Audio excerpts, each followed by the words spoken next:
Good evening. After more than 8 years at the helm of BC Ferries, David Hahn is stepping down. The controversial CEO announcing this morning a new cost-cutting plan along with his resignation.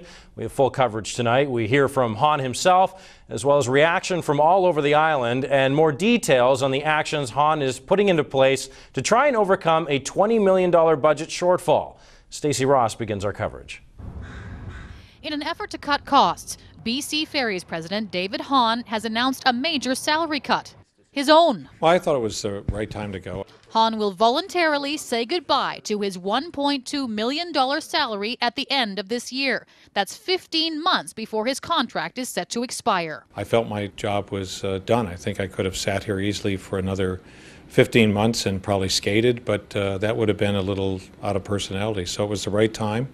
The announcement comes as part of an $11 million cost-cutting plan. Hahn's early exit saving the corporation about $1.5 million.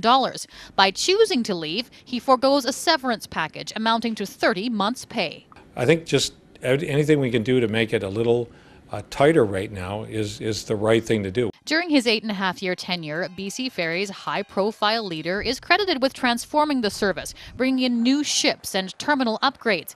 But he has also been criticized, most loudly for his decision to have new ferries built in Germany. Under David Hahn, a ferry sank, and we've seen skyrocketing fares and affordability gone down the tubes for a lot of coastal communities and the devastation of businesses and tourism. This year, the company faces a $20 million loss, and ridership numbers are the lowest in 2 decades. The BC government has launched an independent review.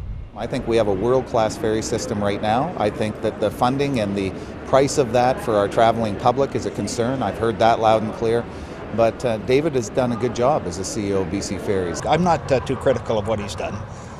You know, we've refurbished the fleet, so I've been happy with that. I think that's very good news. I've not been happy with his progress with BC Ferries. Generally, I think in our society, some of the very well-to-do are paid a little bit too much. It's a bit of an aberration in terms of fairness. The Ferry Services Board will select a new leader in November. His or her salary will fall under Bill 20, new legislation limiting executive compensation.